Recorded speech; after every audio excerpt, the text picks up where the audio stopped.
kulan wada xaajood ah oo ku saaqnaa soo bandhigista iyo ka doodista qabyo qoraalka qorshaha siyaasadda waxbarashada dalku ay wada yeesheen baarlamaanka deegaanka Soomaalida iyo xafiiska waxbarashada dowladda deegaanka Soomaalida ayaa ka qabsoomay magaalada Jigjiga. kulankan ayaa waxa ugu horeyn xafiiska waxbarashada baarlamaanka u soo bandhigay una faahfaahiyay qoraal ahaan ku siiyay xildhibaanada qorshaha qabyada ah ee wax ka beddelka siyaasadda waxbarashada dalka. xildhibaanada ayaa kadib ka dala bixiyay afkaartoodana ka dhiibtay su'aalo kala duwan ka weydiiyay mas'uuliyiinta xafiiska waxbarashada. 25 kun oo macallimiin aan leena sala sheegay hadii shahaadada la siiyo leeyahay wax yar baabaasi dibtu iyaga ma inaga way marka see ku suuroobi macallimiintan haysano maadaama kharash badan ku baxay waqti badan ay soo shaqeen xoog badan ay leeyihiin iyaga laftigeeda la gaarsiiyo heer ay competent noqon karaan iyaga laftooda waa in daraasad lagu sameeyo la kala saaro qaar wax laga yahay wax u baahan yihiin seer fiican u gaaraan qaarna ay u baahan yihiin gaab u jira gaabkaas laga bixin karaa marka kuwan waa in si looga dhigi lahaa kuwo ardayda aan u baahnahay soo saara waa in laga fikiro way waxaad haysataa ka muhiimsan waxaad heli doontaa dagaano talada ugu kooban ee soo deynaya waxa weeye tala bixin baynu ku leenahay sida ay sheegeen xubnihii iga horeeyay dad Highlander diyaariyay muraayad lens Highlander lagu eegayay marka manhajka axmaarada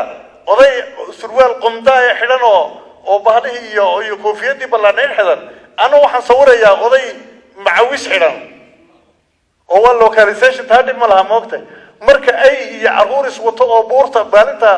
sabtidii hadda u baxay uu ka sheekaynayo ana sheekadii cigaal shidaad baan dhex gelin taa waa localization ka weeyaan arrinta uu doctorku ka hadlayo laakiin policy-ga guud ee dalka waa laga sinaan ha laga sinaadee waxay u baahan tahay arrintan dheerigeynta iyo policy ku xumaynta siyaasiyiinta ha laga daayo 1 ilaa 4 5 ilaa 8 sagaalaad ilaa 12 laga dhigo sida u saxsan waa taa. wasiirka xafiiska waxbarashada dowladda deegaanka Soomaalida ayaa isna ka jawaabay su'aalaha xildhibaanadu weydiiyeen isagoona soo dhaweeyay tala bixinta xubnaha baarlamaanku qorshahan ku darsadeen. laba arrimood baa iska rab yaala midda koobaad oo ah dalka oo si guud tayadiisa waxbarashadu u liidato lana rabo in la xoojiyo si loo xoojiyana siyaasaddan cusub oo dhanka waxbarashada ah loo soo diyaariyay liidashadaas la leeyahay heer qaran yaa waxbarashadu liidataa yaan annaguna 10 tilaabo ka sii dambaynaa taasi waxay ka dhigan tahay inaan siyaasaddan fulino waxaan u baahanahay laba arrimood kow inaan dadaal siyaada u samayno si aan u soo gaari lahayn bal national indicatorska iyo heer qaran meesha la taagan yahay labana fulinta siyaasaddan tilaabada labaad inoo noqonayso oo muujinaysa inay tahay baarlamaan ahaan iyo xukuumad ahaan inaynu dadaal badan gelino qaabkii aan kor ugu soo qaadi lahayn waxbarashadan hoos u dhacday Tigray kelilo 90% ka shaqeynaya iyo anagoo ka shaqeynayna 10% tayukanima waa darata farqiga u dhaxaya dugsiyada dhexe waxaanu maraynaa 25% ardadayada 5 to 8 ka coverage-ka iyaga hadda aan haynaay waa 25% dugsiyada sare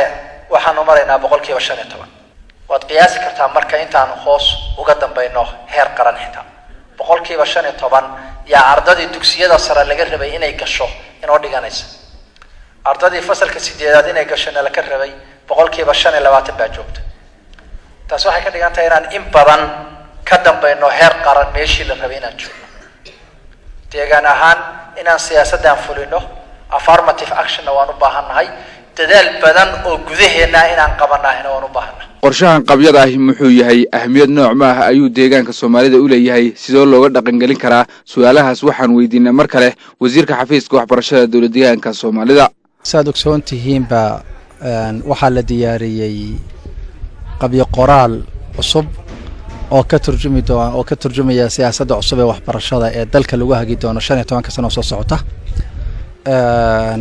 siyaasaddaas hadda qabyo qoraalka ahi